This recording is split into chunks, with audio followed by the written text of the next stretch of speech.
PMFers, who's got that product market fit? Boo, boo, boo, boo, boo, boo, boo. Here with David Phelps. How we doing? Welcome Woo! to PMFers. What's up? Yes. Yeah, Thank you. chilling. Thank you. How you This is how making you me feeling? PMFer. Am I there yet?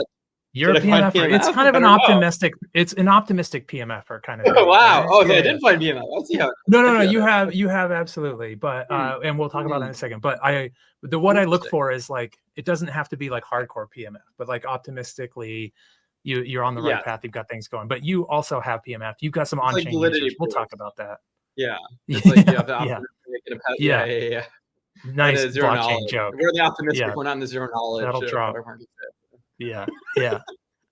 So the first question is just like even before like even like blockchain stuff, how did you Yeah. get started building? Like why do you build?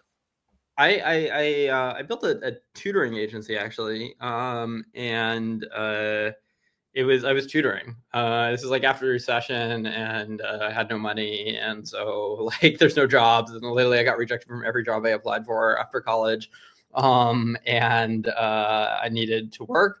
And so I actually got an ad off of Craigslist back in the day. Shout out, and I started tutoring, and I was working as a tutor, and it was just I didn't actually have in mind that I was like going to build businesses. That's not what I thought I was going to become a writer. That was not what I thought I would do.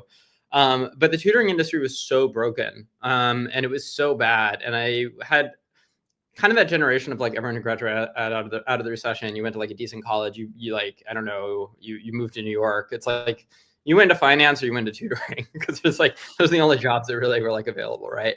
And I was seeing all my friends also like tutoring for these other companies, and it was totally broken. And it's still the thing I think about most today, which is incentives. And the incentives are just really bad for like tutoring agencies where they would take 70% of what they would charge clients and then they would pay the tutors 30%. And like, if you've never tutored before and you're getting in on the ground, like, sure, that's nice, but it's like, you're the one who builds the whole relationship. You're going over to the client's house. You know them. That like literally the agency is doing nothing, right? And so it's like, why would anyone pay that? And the answer is they don't. Like what ends up happening is like tutors and their clients will end up going outside of the system, and the tutor can be like, look, you pay half of what you're paying.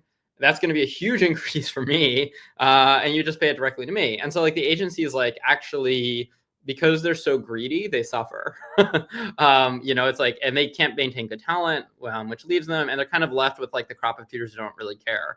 And so I was like thinking about this problem with my friend, and we're like, oh, let's like build something that's actually like focused on like creating the best community for good tutors to be able to work together. And that was simply the premise. Was like, we'll take 15% instead of taking 70%. And by taking 15%, we'll actually like avoid churn, be able to pay people a lot better, be able to get a lot better people. And we can even charge higher rates for them because we're actually going to have the good tutors, right? Because they're not going to leave. And like, and the way we always thought about it is like, we're not competing with other agencies. We're competing with like the independent tutoring market. Like we're competing with like the independent tutor takes 100%. Why are they going to come to us and give up 15, right? And you start thinking about that way, and it's like 15 is a quite high number. But like if we can get them paid better, we can offer them resources, we can give them referral commissions, we can let other people build their own business, then it works. And the real key for us in doing this was fintech. It was Stripe. We were like the basically first users of Stripe Connect, like back in the day, and we automated all of the billing and payment. So part of the reason these tutoring agencies were charging like 70%, going deep down this rabbit hole, was because of the administrative costs. It was just like they had offices and they had secretaries and they had like billing, and then they had to like, cash checks, like this very, very like 20th century kind of system. And we're like, we'll just use Stripe Connect and we don't need to hire anybody. And like this whole thing can kind of run itself and can be decentralized, and like people can refer to each other. And so it really was like a DAO, right? It was really like, we're just going to like let everybody be able to manage their own business. We'll work for them instead of having them work for us. We'll be like a talent agent. And then we'll build out tech that can like actually automate all of the boring parts of the business, so that we don't have to pay those costs.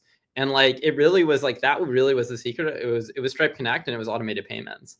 And so like crypto got me really excited, I think, for two reasons based on that. And one was like the DAO model, right? It was this ability of like, okay, how can you form communities together where people can like actually support each other in a way where they can build each other's value? And like, moving into this kind of freelance market of the 21st century where like people don't have steady corporate jobs that they climb for 40 years. They now work as freelancers. Like, what are the ways that freelancers can collectivize? Like, they can come together, pool resources, support each other, and, you know, build each other's business. I think that was one piece. The other piece was like, even with Stripe Connect, we're paying like 3%, right, on like every credit card transaction. So we're taking 15%, we're paying 3%. That's 20% of our own like revenue, right, that we're paying out to Stripe. And so when I saw like the Ethereum white paper, I was like, oh shit, like there's actually a tool where you could like just be automatically charging people and like you would just pay the gas fee instead of paying this. And I was like, this is totally going to be the future. Like, this is such a no-brainer that like everyone's just going to want to transact in this way without having to pay those costs. And it's like interesting because on the one hand, I was very wrong. Like, Visa's come in, they're like some of the big users of the space. On the other hand, you look at like Stripe is now acquiring all these stablecoin providers, and, you know, it acquired Privy today. And it's like, yeah, this is totally future. Like, Stripe doesn't want to pay those costs either. Like Stripe has to pay those to credit cards. They're going to have a better business if they can, like, you know, undercut that too. And so like moving towards the digital economy is like, it is kind of a no-brainer, you know, when your bottom line is just like, how can I remove friction and middlemen and extra costs in order to reduce costs and get people paid better, right? And if you make that your bottom line, like crypto does start to seem kind of inevitable, I think. Dope. And you can program in 15% goes here and 5%. Like, you're literally programming money when you're building this stuff. So you needed payments. You saw the DAO model. So what brought you on chain? What was your on chain starting? And then like kind of even like, where did you find PMF on chain? Yeah. I mean, I started the journey in like 2017, and it was interesting because I'd known about Bitcoin for like a long time because I had a friend who was a drug addict, and she's like, these Bitcoins. She's like, I just had to pay like 200 Bitcoins, and my internet decided to rug me. Yeah, so I knew about Bitcoin, and Bitcoin frankly still doesn't make sense to me, if I'm being totally honest. Like, I spent a lot of my time thinking about Bitcoin because I'm like, it's so brilliant because there just is no way to value it because it's so valueless, and that actually it's the Russ Hanneman like Silicon Valley like pure play idea. It's like, if you can't have revenue, you're worth an infinite amount, and that's kind of like Bitcoin. And it's taken me a long time to kind of understand that, but like Bitcoin didn't make any sense to me. And then, but when I read like the Ethereum white paper in 2017, I was like, well, this makes sense. Like a smart contract environment where you're actually like, in a way, you're creating a legal system, right? It's like a legal system without police, right? Where it's like you automatically are going to like ensure that transactions go through and they're verified, but like there's deterrent mechanisms so that like things won't go wrong and then get punished later. They won't go wrong in the first place because of the deterrent mechanism that's there, right? And I was like, this is so fucking cool. And so like buying ETH and then becoming a gambling addict in 2017 and losing all my money in ETH, you know, watching it go up 10x and then watching it go down 100x. Like, yeah, well, beyond a round trip. It was, yeah, I like, you know, went to the heavens and fell down to hell. And that was like, yeah, that was my exposure. And then I was like hooked. Like every good gambling addict, you know, like a normal person loses all their money and they leave the space. A true gambling addict like loses all their money and they're like, I got to make it back. Now I'm stuck here forever. So I was like, you know what, this is it. So I remained just really excited by crypto. I think even as like everyone lost interest in 2018, 2019, I remember it's just like binging podcasts and trying to learn about this thing. And then like when 2021 came around and I was like, oh, there's legs for this. I was like, this is where I need to build. And by that point I was like pretty deep in the DAO space, and I was just like seeing a lot of the problems of community building in DAOs, which is probably like a 2-hour conversation of its own of like all the reasons that DAOs really struggled. But it was thinking about that and thinking like, okay, no one here actually is able to build a community, and like what should be the incentive for it, which is this financial piece, is actually the thing that's killing the ability to build a sustainable community, because it's just like it's pay for play. And like once you have a pay for play like community, then it's not actually that meaningful. It's not, you know, it's not actually an in-group of people with shared values and beliefs. And so I started thinking a lot about that problem and like, you know, what could be done about it. So, okay, the question was how to get PMF. So I created this thing in like early 2022 called the JokeRace. And the JokeRace was a game where people would post bad jokes on Twitter. I would select with some like, you know, judges, 10 of them to compete every week. And then people would vote, and they would be incentivized to try to vote on the second place joke. And if they voted on the second place joke, they won, which creates all this dynamics where it's like, oh, if you give too many votes over, it goes to first, or maybe you want to like bomb your competition by throwing votes on them. And like the idea really was like that I was fundamentally interested in was like thinking everyone in this like governance decision-making space is making an assumption about the best form of governance. And that assumption is like, I think something that still very controversial and still most people think is true, which is like the best form of decision-making is the one that represents an individual's viewpoint that is sacrosanct and uncompromised. And like, as soon as people start trading or bribing or like, you know, colluding, right? Like all of those are really, really negative terms.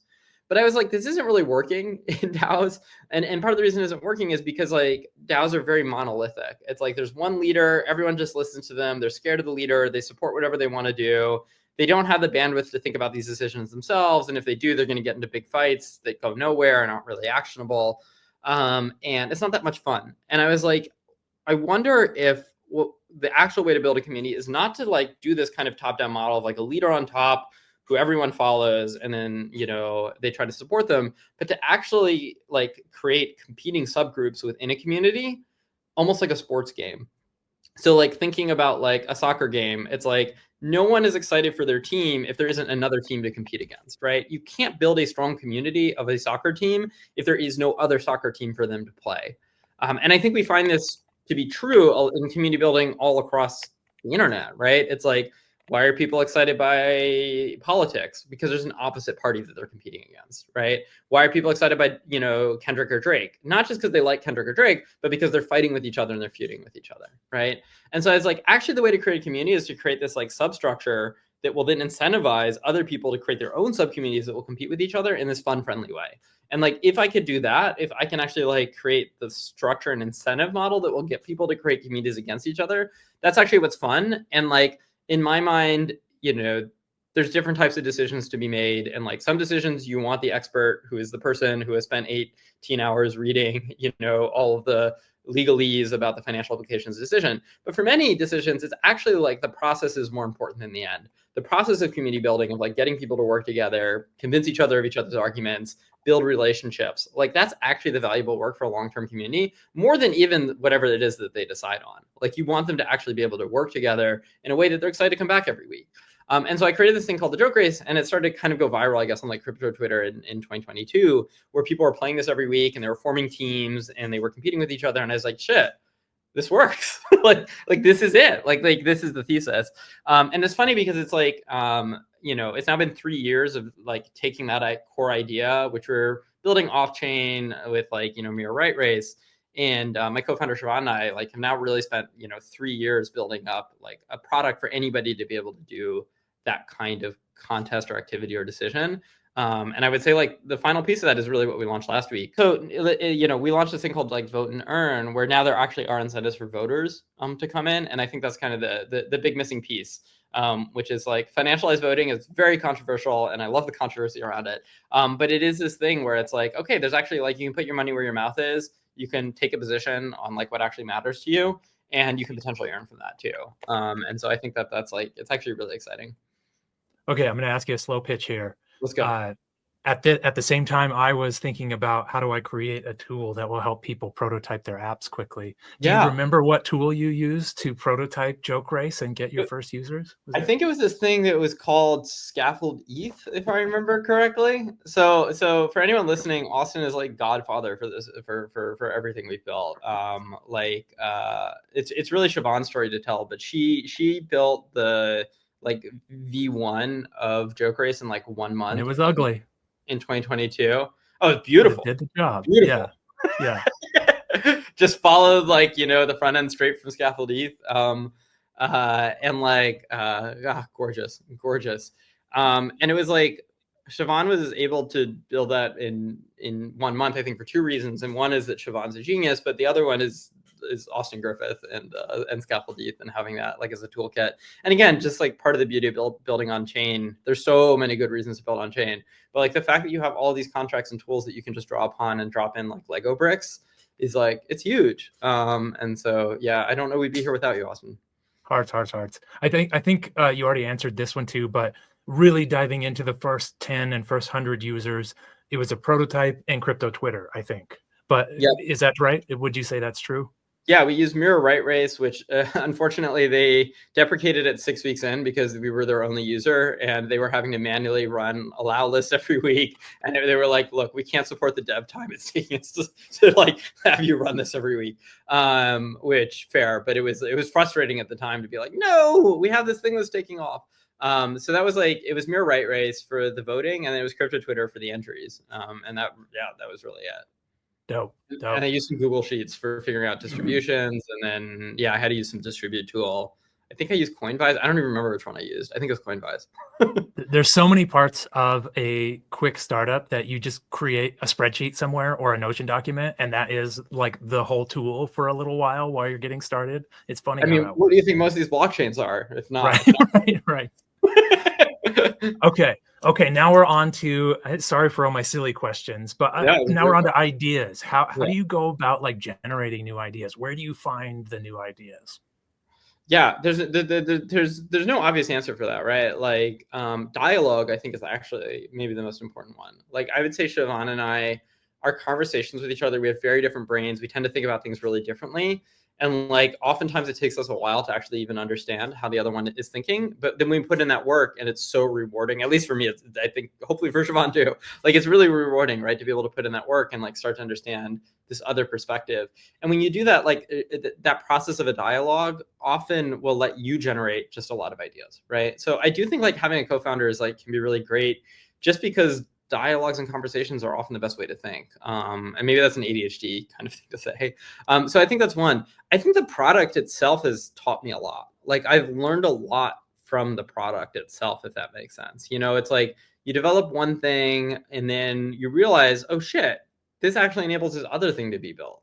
And like this other thing could be built on top of this that I wasn't even thinking about.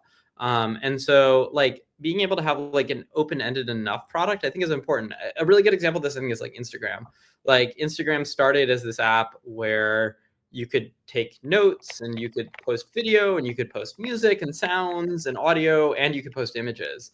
And what they realized was the images was by far the most popular piece of this. So they stripped everything else out. They actually like reduced all those features to be like, we want this one simple thing that people really like, which is images. And then it really blew up. Of course, the interesting thing is now when you look at Instagram, you can do text, you can do video, you can do audio. It's like they brought it all back, but because they had a core primitive that people understood what the basic use case was for it, right? And so I think there's always this kind of give and take in app building where it's like, yeah, look, if you're really lucky, you know from the start images are the thing and you go and you build that. But like, I think 99% of builders who do something like that, they're not going to actually pick the right thing. It's good to build an app that can do, almost have these like different valences and can go different directions and then to learn from the app itself and to learn from users who are using the app, right? So like, yeah, a lot of ideas come from users. A lot of ideas just come from feedback and seeing frustration. A lot of ideas come from me using the app and being like, I want this, I don't want this. And a lot and dialogue as well. So I don't know, these are generic answers, but I do think it's important to build a product in a way that you can learn from it, if that makes sense. It's great that you said that like you built the product and then thought of the thing that this enabled. Usually it's the other way around in Ethereum where you go to build the product and realize there's these 3 things that are missing that you have to go build first. And then like that becomes your company. So it's nice to hear the other way around. The same thing in a different way. So now how do we validate the ideas? We've got dialogue, we've got friends, we're trying things out, we're learning from our product. How do we validate it now? So there's this really good Sarah Tavel piece on power users that I go back to a lot. And she wrote this really good piece. She's from Benchmark. And she worked at Pinterest from the beginning. And she's like, look, power users are basically your best friends and worst enemies. Because these are the early users who are like the most adamant about your product. They're the ones who are going to share it with people. They're the ones who like really care and think deeply about like what they want from it. And so on the one hand, you really want those power users because they're the people who are going to distribute you. They're going to share it. They're going to talk about why they like you. They're going to use it, right? And they're going to give you really good feedback. On the other hand, the danger of a power user is they are not the normal user. They are a power user. And so they want all the advanced functionality and features, right?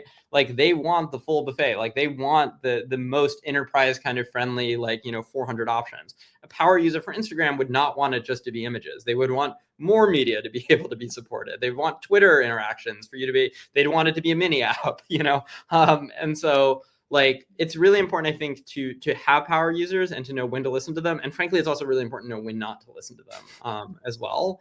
And that's hard, right? Because you're also a power user. Like as the founder, like no one cares about that you do. No one is more more like more focused on what's another feature we could add that could then expand the market to include more people.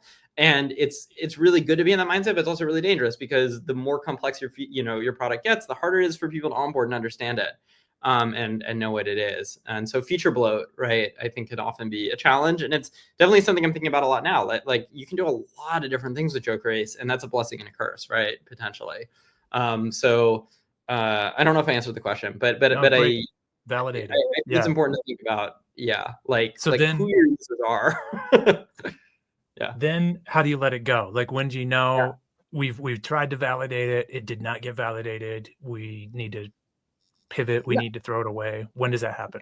Not getting validated is not hard. Like that's very easy. It's very easy to see that something like is not have use and people don't like it and they're not using it. I think what's a lot harder is like when you're in an in-between zone, like you have the power users love it, but the normal users don't, right? I think that's like a tricky place to be in terms of like, what you want to build. So it is again, like this kind of differentiation that I think you need to do. Dope. Okay. On to the AI question. You use AI a lot. What's your daily AI usage look like? Are you using AI to build? Are you asking questions? Like, how has AI changed things for the product builder? Pretty much not at all. Oh, wow. Yeah, I would say we're probably one of the more anti-AI companies out there. We really don't touch it. And there's I use AI for some stuff. The one thing we have used AI a lot for at JokeRace is the really stupid videos I make. So content. We use it to make content, and like I've created some really dumb videos. I've created our mascot with AI. And so like some of the images on the site of like our mascot Bubbles, who appears around the site, like that stuff I used AI to generate just as like a design tool. We're pretty against. Okay, so I'll give it like my controversial theory. My controversial theory is like AI's, and I say this as the non-technical founder, so I'm getting into hot water. AI is really good for like a mid-tier dev. I think if you're like a low tier dev, AI isn't actually that helpful because you need to know enough to be able to know how to prompt it, use it, catch errors, right? And you'll hear a lot of people who like think that without any dev experience, they can just go use AI, and then they're totally confused. They don't know why it's breaking. They don't know how to prompt it. They're not sure what to look for, right? Whereas like a mid-level dev can like, it can create something and then they can kind of edit it and like have this kind of dialogue. I think like a top tier dev like is probably going to be able to code stuff, especially in like a composable like world that we're in where they can just go to scaffold ETH, right? And like those contracts exist. Like a top tier dev, I think, can code stuff like pretty goddamn fast. And without the liability and risk that like something might be wrong and funds might be at risk, right? Like it's really dangerous to use AI for smart contracts. Like that is something that I do think AI is a probabilistic tool, like the point of AI is that it's right 95% of the time. And that's really good for some things. But like for an environment where it's like funds are at risk, you don't want funds to be 95% secure. You want them to be 100%. Nice. Yes. And this is something like I go around to universities actually like vibe coding apps and voting apps. And I'm like, you got to be very careful here. What I'm doing is probably not something you should do. Yeah. Yep. Yeah. I'm a mid-tier dev. I think if you're the mid-tier dev and you want to go to the high tier, actually, I can probably teach you a lot. Right. And like, I'll get feedback. I designed the website with our front end dev, and it's like, I'll get feedback from AI on like, what do you think about this button? Like, how does this look? And, stuff like that. But I prefer to use it as a feedback tool than I do as a, like, I don't know, like creating stuff from the scratch, unless it's our mascot bubbles, in which case that I'm happy to relegate over to AI. What's your experience with AI? I use it. I use it all the time. I use it for everything. I don't even write code anymore, really, which is like terrible, probably. Yeah. So with Scaffold ETH, we have a cursor rules there. So really good devs. So badly, Austin, and you took it. No.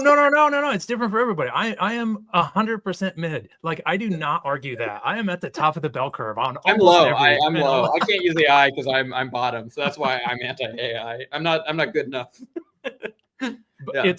It's really good developers made Scaffold ETH too. They can make these really good pieces of software, and then mid developers can take Scaffold ETH with a cursor rules file and prompt it.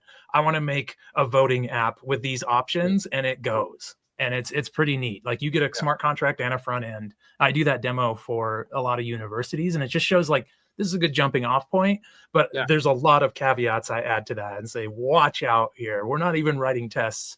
Like you do not want to put a contract that's going to hold money on mainnet without, audits and a lot more people looking at it and a lot of tests. No, and that might be a good way to think about it too, is it's like it is a good testbed environment, right? It's like you want to see if something has PMF. It's like this will let you throw something out there in the world and see if it has PMF. And then if it does, you might need to go back and use a human to actually code it fully, right? But like it lets you put something out there and test it quickly. And I think like AI is really helpful for just like iterating faster on stuff. And ChatGPT is really useful for like stupid things. Like I am going to be tent camping with my dad this weekend for Father's Day. How do I cool the tent? And it's like, and then I'm like, well, how do I run a 400-watt air conditioner on a solar panel? How do I use this PWM module? And I'm just like bouncing ideas. You're asking that question. Wow.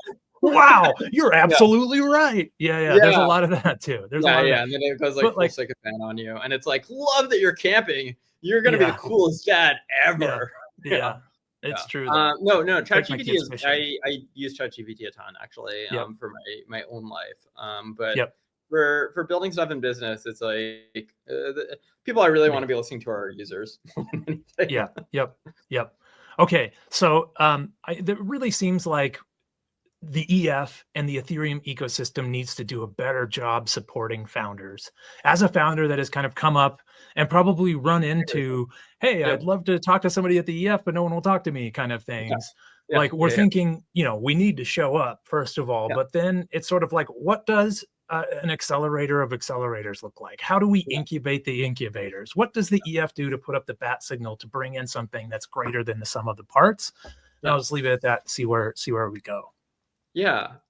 I mean, EF has overall actually been quite good to me, and I feel a little bad because I've roasted the EF a lot on Twitter for being like support app builders more, and there's a lot more I'd like to see from the EF. But like two things I'd say is like people at the EF really do fucking care. It's like, I mean, you're there, Tamash is there, Dankrad is there, Mike Neuter is there, like Rodrigo I think was there. Like these are all people who've actually supported us. Like EF has run contests with us, so like.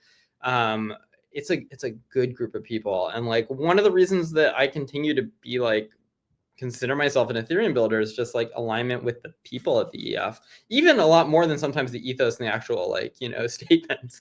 It's just like I like the people, and so I think that's it is important that like being public and being known, like it matters, because like builders are going to gravitate to other people that they relate to and share values with and they want to work with, right? And so it's like, one, are you out there that they know who you are as people? And then, which I think doing this like campus tour is really helpful with.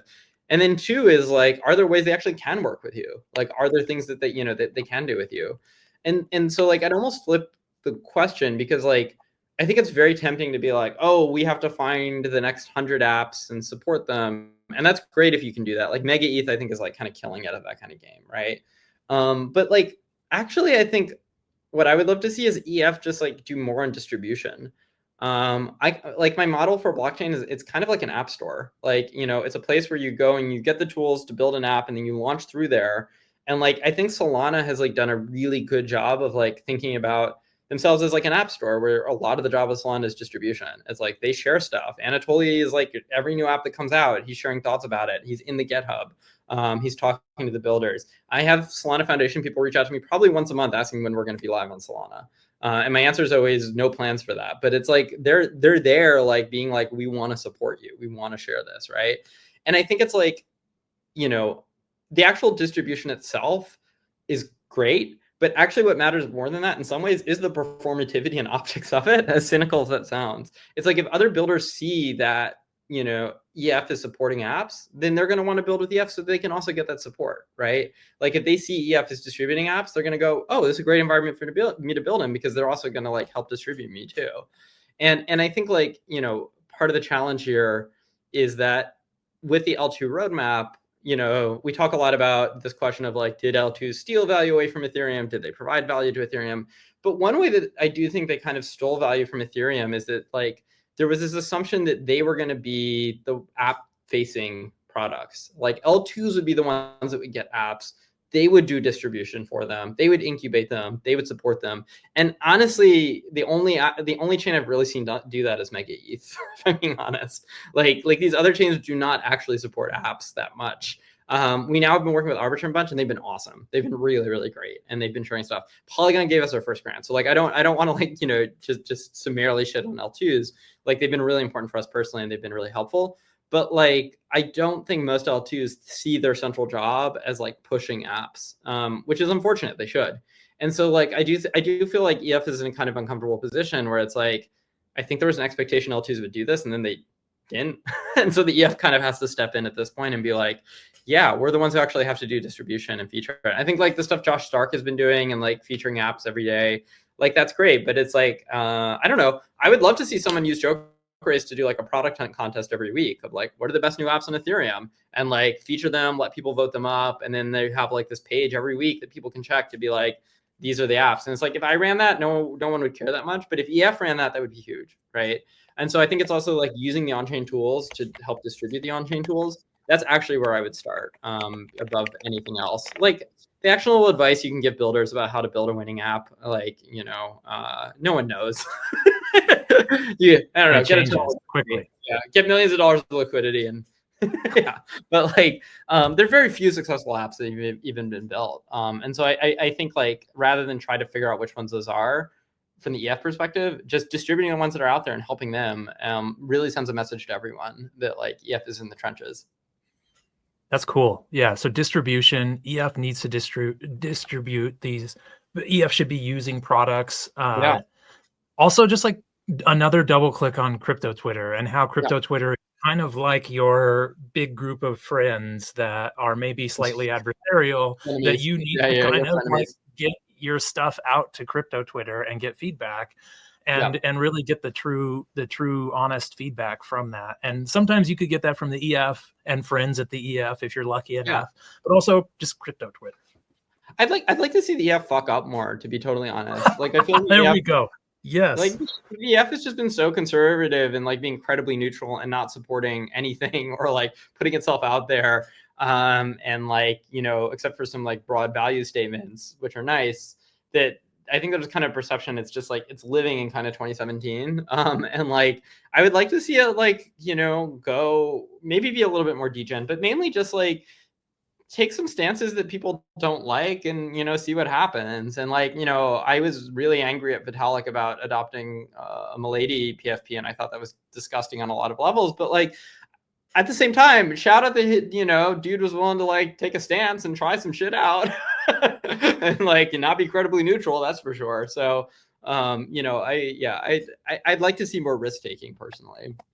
Amazing. Yes. And I've personally heard internally from a lot of EF leadership that we will be more risk on. So that's happening.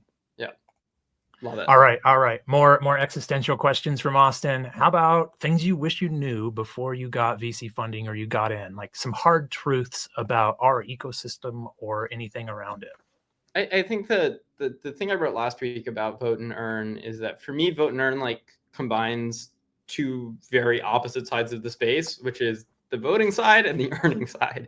And like the voting side of the space is like, you can think of like governance, DAO people, people voting on, you know, the next block. Like there's this whole social consensus kind of side that was really kind of at the forefront in 2021 of people cyberpunk values, you know, like all this stuff about like how are we building community in this meaningful way? And like, these are the best people you've ever met in your life.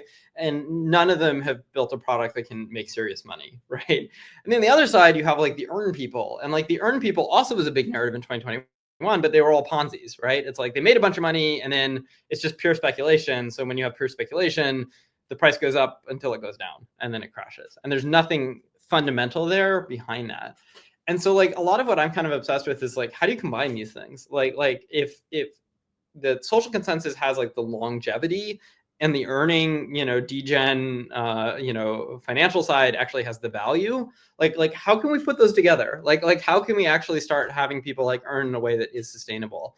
And so I don't know if I'm answering the question here, but like, I do think I probably leaned a lot on values for like a long time and thinking like, what's the best product for users? And like, honestly, one of the hardest things about building in crypto is you can build a product that people love and it can't make any money.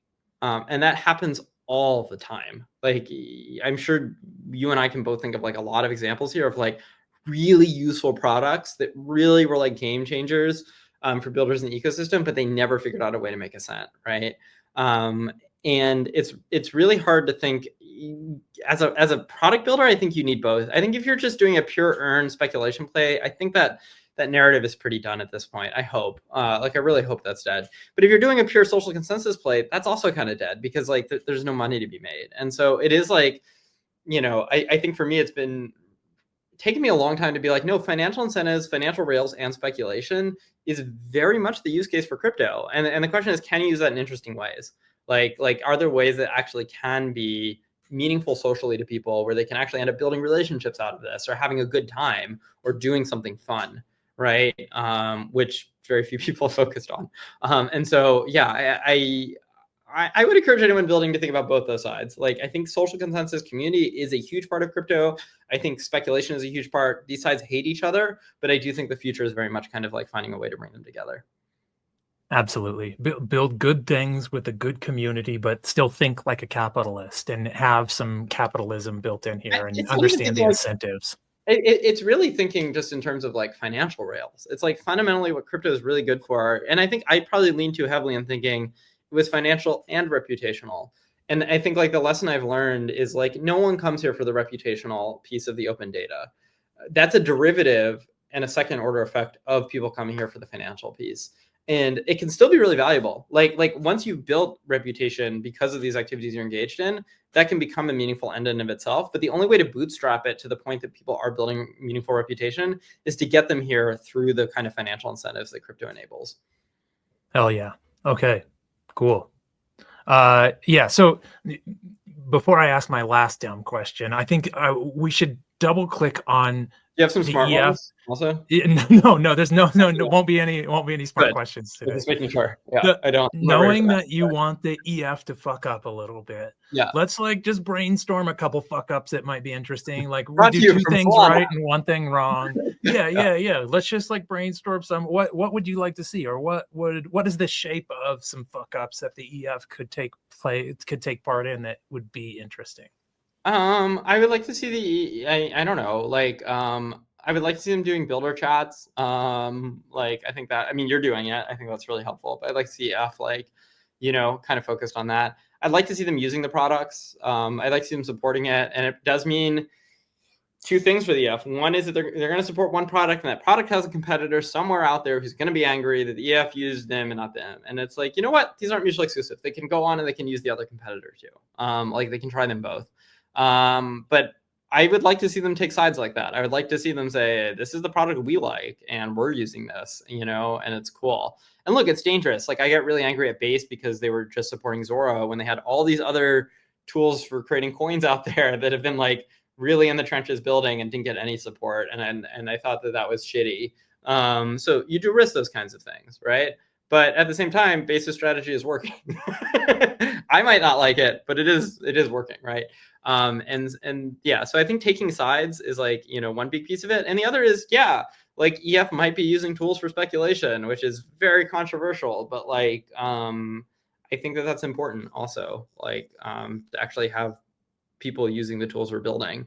And I would like to see the EF just doing a lot more for apps. Like, we've, it feels like we've had infra building for infra building for infra building for infra, and like the EF has a huge bias towards that, understandably, because it's seen itself as the back end to the internet in some ways. And I think like part of the reckoning of like the L2 roadmap is like EF could be the back end and L2s could be the front end in some ways. But like now that we're really talking about scaling the L1, I think the EF needs to be the front end to the internet. And now that we're moving towards this era where like apps really are the ones accruing value. It's Hyperliquid and Pump Fund, and now Privy got acquired by Stripe today, right? It's like you're really seeing this like app resurgence. Like EF needs to be at the forefront of that, even if it's not in their DNA. And I think inevitably EF will fuck up because it's a bunch of people who like want to think about validity proofs and don't want to think about like a gambling app or something. But like I think it's important for them to think about apps. All right, last question. What is your superpower? The superpower is probably my super weakness, which is that I am a really broad associational thinker. And so I'm really good at drawing connections between things. But it also means I don't go deep. I do a lot of different things, right? So like even at JokeRace, it's like I am, doing a lot of the social stuff on my own account. We have an incredible marketing person doing a lot of it on the JokeRace account. And so I'm being like a front man, I think, for the product in some ways as like a spokesperson. I'm creating our content, in terms of like the videos. I'm designing the site, right? I'm doing the BD calls. And so like having that kind of breadth is really great, especially because one core principle we have is like have people who can wear a lot of hats if possible, and like try to avoid over hiring. Like it's much better to have one person doing 4 things than have 4 people doing one thing, even though that feels really counterintuitive. You think, oh, you're only going to get limited hours if you only have one person doing 4 things.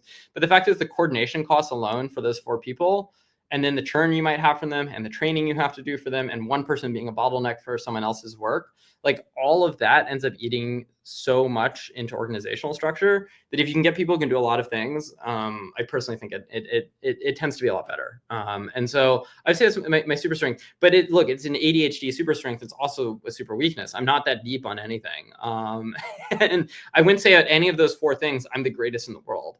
But I think I'm like 80th percentile maybe. And like, that's maybe what you need, at least in kickstarting something, to be able to have all of those at once. So yeah, it's really like I'm like slightly mediocre at a bunch of things. it's my superpower. I was expecting you to say you are very broad, but then you have a co-founder that goes deep. But you were saying that's maybe not the same. I almost said that because Siobhan is so deep. Like she is such a rigorous, deep thinker, like, and really continues to break stuff down to its core. Like in a conversation, like we will get down to the core premises of the words we're using and like the intention and like how we'll use those words in the future. That is really, really helpful for structuring. But the fact is Siobhan also is really good at a lot of things. Like Siobhan also is really good at operations, right? Is like really good at product roadmap, really good at managing people as a product manager, and really good at coding. So I can't just say that she's deep, because she's both deep and broad. Great. Not just one, but she's both. Hell yeah. David Phelps, PMFers. Thank you so much for being here. Really enjoyed it. Yeah. Thank you for being here. Keep shipping. Thank you. You too. All right. See you.